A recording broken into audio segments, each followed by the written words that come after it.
Bridge దేశం తలెత్తుకునేలా సగర్వంగా నిలిపిన ఈ రైల్వే బ్రిడ్జ్ ఇప్పుడు ప్రపంచం దృష్టిని ఆకర్షిస్తోంది.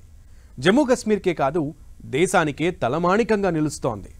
20 ఏళ్ల శ్రమ, కష్టాలు, సవాళ్లనే వారధిని దాటి ఇప్పుడు టీవీగా నిలబడింది. అందరికీ ఈ అందమైన అద్భుతమైన బ్రిడ్జ్ గురించే తెలుసు.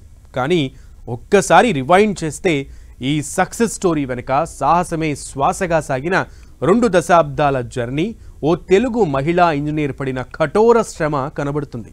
ఇంతకీ చీనా బ్రిడ్జ్ వెనుక దాగిన కష్టం ఎంత? ఈ వండర్ఫుల్ వంతెన వెనుక ఉన్న ఆ స్ట్రగుల్ స్టోరీస్ ఏంటి? చూద్దాం.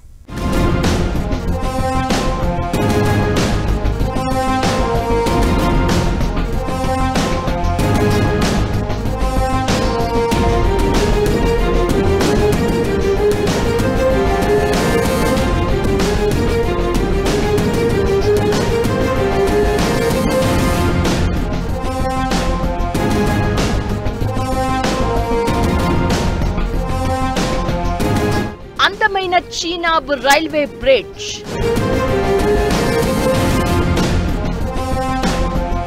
అద్భుతమైన నిర్మాణం వెనుక కఠోర శ్రమ.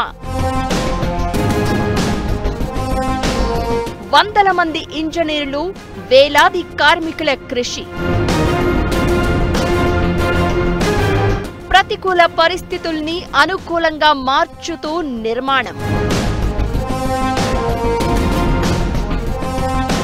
తెలుగు మహిళా ఇంజనీర్ డాక్టర్ జి మాధవీలత విశేష కృషి.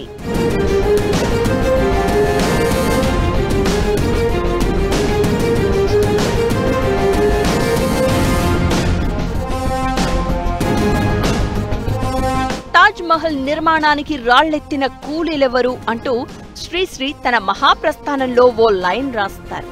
నిజమే, ప్రతి అందమైన అద్భుతమైన కళాఖండం నిర్మాణం వెనుక కఠోరమైన శ్రమ, కనిపించని కష్టం దాగుంటుంది. ఓ రకంగా తాజ్ మహల్ లాంటి అద్భుతమైన నిర్మాణానికి ఏమాత్రం తీసిపోని wonderful bridge Chenab bridge. Jammu కశ్మీర్లోని చీనాబ్ నదిపై నిర్మించిన ఈ వంతెన అసాధారణ ఇంజనీరింగ్ ప్రతిభకు, అంతకు మించిన కఠోరమైన కృషికి మచ్చుతునక.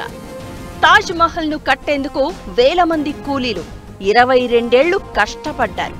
చీనాబ్ నది నిర్మాణానికి ఈ టెక్నాలజీ యుగంలో కూడా 20 ఏళ్లు పట్టిందంటే దీని వెనక ఎంత టెక్నాలజీ, ఇంకెంత కష్టం దాగుందో అర్థం చేసుకోవాలి. 2004లో మొదలై 2025 జూన్ 6న ప్రధాని మోదీ చేతుల మీదుగా ప్రారంభించిన చీనాబ్ వంతెన నిర్మాణంలో ఎన్నో అసాధారణ సవాళ్లు, మరెన్నో ఏళ్ల అడ్డంకులు అధిగమించాల్సి వచ్చింది. అటూ ఇటూ ఎత్తైన కొండలు, మధ్యలో చీనాబ్ నది, ఈఫిల్ టవర్ అంత ఎత్తు. నిజం చెప్పాలంటే అంతకు 35 మీటర్ల పైనే ఎత్తులో 1315 మీటర్ల పొడవుతో నిర్మించిన స్టీల్ ఆర్చ్ అద్భుతం చీనాబ్ బ్రిడ్జ్.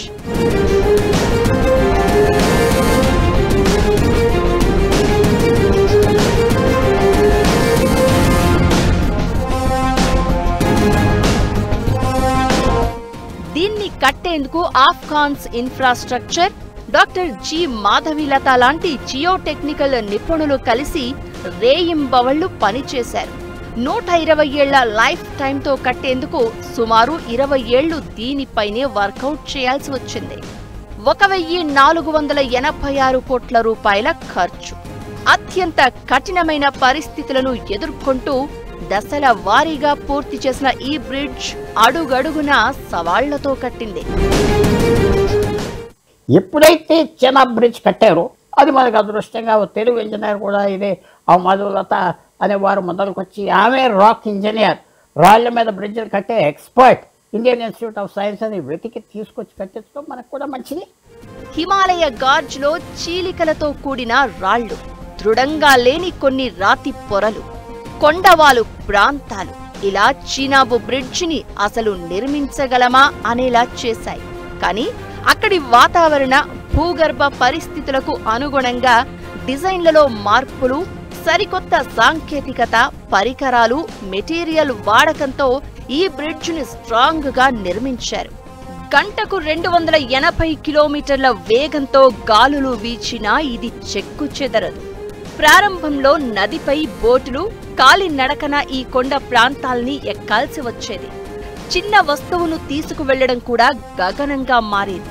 అలాంటి సిచ్యువేషన్లో గుర్రాలు, గాడిదలపై ప్రయాణం చేసి చీనాబ్ బ్రిడ్జికి సర్వేలు చేశారు. 26 కిలోమీటర్ల యాక్సెస్ రోడ్లను నిర్మించే వరకు ఈ లాజిస్టిక్స్ సవాళ్లు అడుగడుగునా ఎదురవుతూనే వచ్చాయి. అసలే హిమాలయ ప్రాంతం, పైగా చలితో కూడిన వాతావరణం.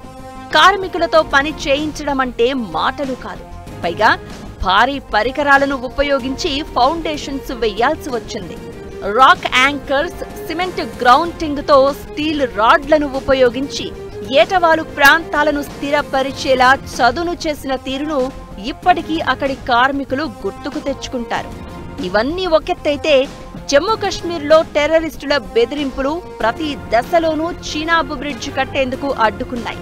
1998లో లాల్ చౌక్ బాంబు పేలుడు ఘటనతో కార్మికులు ఇక్కడికొచ్చి పని చెయ్యాలంటేనే వణికిపోయేవారు. అలాంటి వాళ్లలో ధైర్యం నూరిపోసి ఎండనక వాననక కనీస సౌకర్యాలు లేని కొండ ప్రాంతంలో బ్రిడ్జ్ కోసం పడిన కష్టం తలుచుకుంటే ఓ పెద్ద గ్రంథాన్నే రాసేయొచ్చు. Doctor G Madhavilatha Chenab bridge నిర్మాణం తర్వాత ఈ తెలుగింటి ఆడపడుచు పేరు ఇప్పుడు దేశవ్యాప్తంగా మారుమ్రోగిపోతోంది. జమ్మూ కశ్మీర్లో నిర్మించిన ప్రపంచంలోనే అత్యంత ఎత్తైన రైల్వే వంతెన చీనాబ్ బ్రిడ్జ్ నిర్మాణంలో తెలుగు సంతకంగా డాక్టర్ జి మాధవీలత చాలా కీలక పాత్ర పోషించారు. Bengaluru Indian institute of sciences senior professor అయిన మాధవీలత 17 ఏళ్ల పాటు జియో టెక్నికల్ కన్సల్టెంట్గా ఈ ప్రాజెక్టు కోసం తన జీవితాన్ని ధారపోశారు.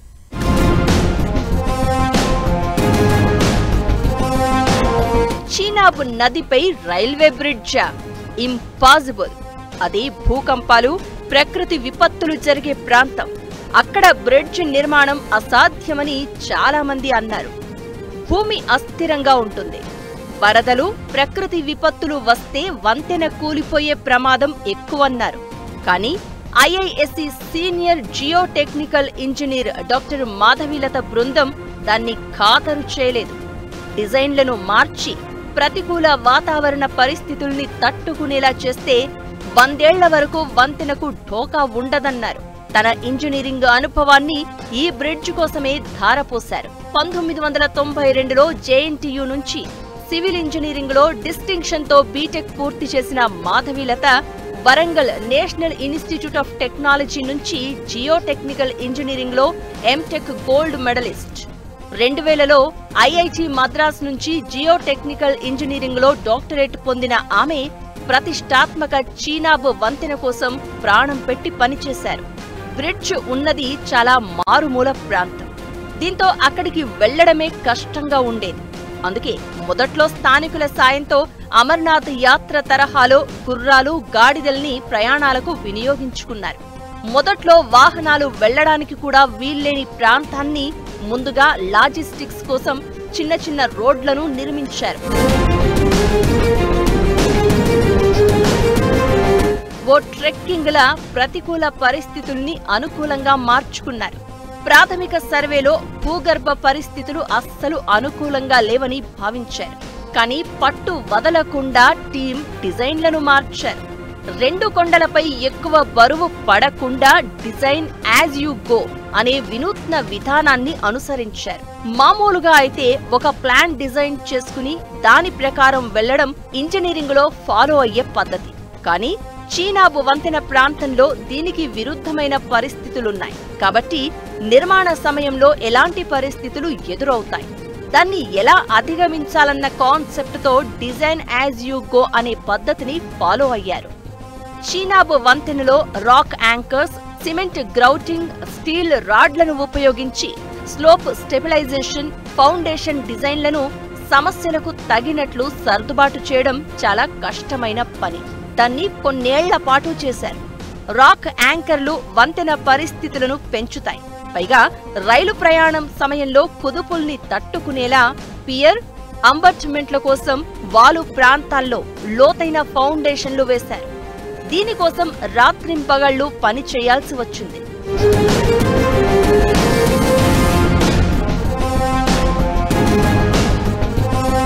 మంచు, చలి, వర్షాలు, వరదల కారణంగా కొన్నిసార్లు నెలల తరబడి పనుల్ని నిలిపివేయాల్సి వచ్చింది. చీనాబ్ నదికి ఇరువైపులా తరచూ కొండరాళ్లు విరిగి పడుతూ ఉంటాయి. ఇది భూకంప ప్రాంతం. రాళ్లలో గట్టితనం ఉండదు. వీటిని తట్టుకోవాలంటే పై భాగమంతా కాంక్రీట్ కంటే మెటల్ వాడకం ఎక్కువగా ఉండాలని నిర్ణయించారు.